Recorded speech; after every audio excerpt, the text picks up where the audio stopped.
وہ اپنے گھٹنوں پر سر رکھے قاضی کے گھر کے سامنے بیٹھے تھی۔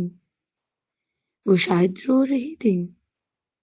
اس کے قریب سے قاضی کا مشیر گزرا۔ اس کو اس پر ترس آیا۔ اس نے کہا، تم اندھیرے میں کیوں بیٹھی ہو؟ میں شمع روشن کر دیتا ہوں۔ اس عورت نے کہا، شمع میری زندگی میں آنے والے اندھیرے میں تو روشنی نہیں کر سکتی۔ آج کے دن میرے بیٹے کو میری آنکھوں کے سامنے قربان کر دیا جائے گا۔ یہ رات تو گزر جائے گی، لیکن میری زندگی کا اندھیرا کبھی نہیں ختم ہوگا۔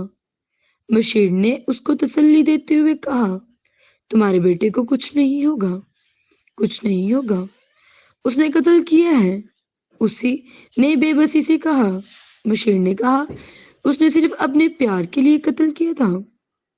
وہ شخص اس کا رقیب تھا، اور تمہیں تو پتہ ہے کہ لوگ پیار کے لیے کیا کچھ کر جاتے ہیں۔ لیکن اس لڑکی نے کوئی فیصلہ نہیں کیا تھا۔ آج کے دن میرے بیٹے کی لاش پھانسی پر لٹک کے رہ جائے گی۔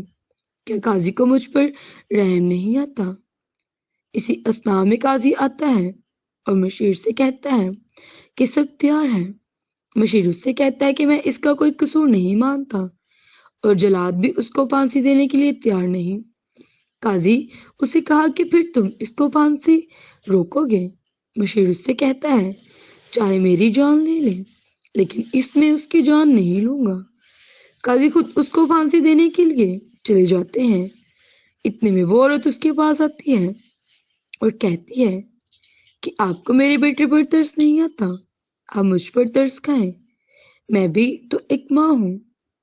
میں نے اس کی پرورش اس وقت کی ہے جب میں اس کی ماں اس کو جنم دے کر مر گئی تھی۔ قاضی اس کی باتوں کو انسنا کر کے چلے جاتے تھے، اور جب اپنے بیٹے کو پھانسی دینے لگتا ہے تو اس کا بیٹا اس کے ہاتھ چوم لیتا ہے۔ قاضی دھار کو کھینچ دیتا ہے اور اس لڑکے کی ماں وہی گھٹنوں کے بل بیٹھ جاتی ہے۔ قاضی کانپتا ہوا اپنے کمرے میں چلا جاتا ہے۔ اس لڑکے کی ماں کہتی ہے کہ تم ہمیشہ یہاں اسی کمرے میں ہی رہو گی، اور کوئی تمہارا شک کل تک نہیں دیکھے گا۔ قاضی نے انصاف کے تقاضوں کو پورا کیا، اور اس نے یہ تک نہ دیکھا کہ سامنے اس کا اکلوتا بیٹا ہے۔